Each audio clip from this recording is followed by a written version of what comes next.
So we are still chapter 13, let's say chapter 13b. Just want to give you a preview look to the double gated entry system and how that works. I don't know if everybody knows how the double gated entry system works. So here you have the first gate and then you have a second gate. So what you do is you come in and with your dog on leash, you come into the space, close the gate behind you, and at this point you won't be rushed by the other dogs, and this will give you ample space to, let's say if your dog was very anxious, you could calm him down for a few minutes before you unleashed him, and then you come here, and if there's not too many dogs at the gate, if you feel safe that your dog is going to be able to enter without being cornered with other dogs, just open the gate, let the dog out, and into the field he goes or she goes, and then you just close it again, making sure that the system is locked so you don't want anybody else escaping. And on the exit you do the same thing, just open the gate, bring in your dog unleashed, close the gate behind you, make sure it's locked.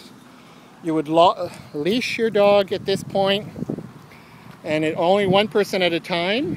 You would come and open the gate, hold on to your dog as he's leashed at this point, and exit the double gated system. This is a system that is best practices in a lot of the dog parks across North America.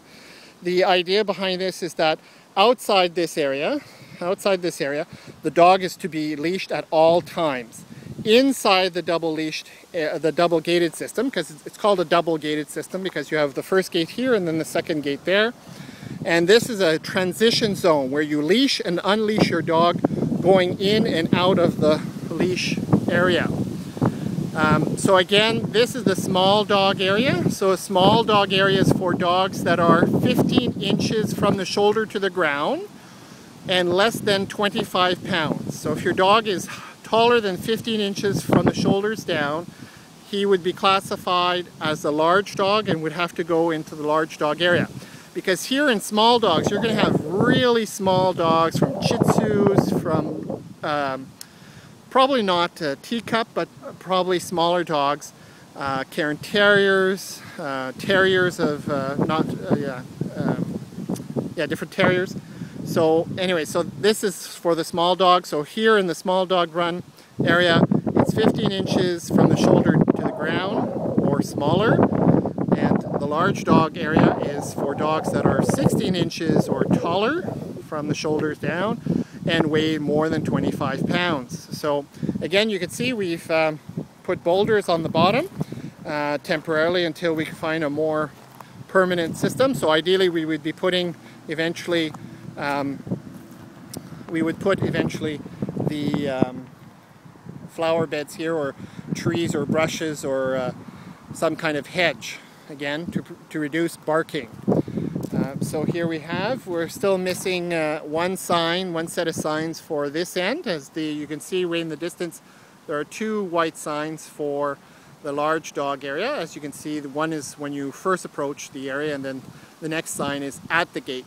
So please read the bylaw, make sure you have dog tags, your dog is vaccinated, and that your dog is not aggressive.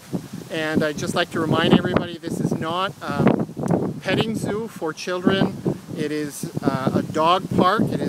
So children should always be supervised. Anyone under 12 years old has to be supervised, and supervised in a dog park is generally the parents would be 2 steps away at arm's length of their child. The idea is you do not want to permit your child to run after strange dogs.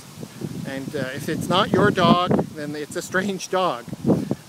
You wouldn't want to surprise a dog, rush a dog. A dog may be anxious, and we wouldn't want a child to get injured in the dog park because that's the premise. So if your child cannot, it's probably advisable that one of the parents stay outside of the fenced area with the children until they learn how to approach dogs and how to behave within a dog park, because it is a learning curve for everybody. It's new to Sudbury.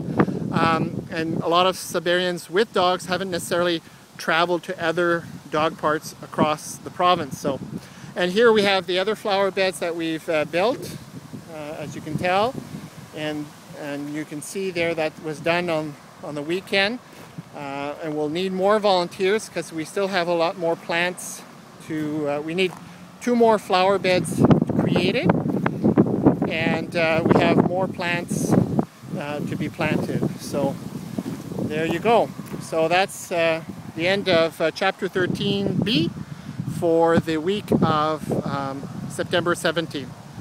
Thank you, and take care, and let everybody know about the dog park. It'll open probably in the next 2 weeks, somewhere in the week of September 24th.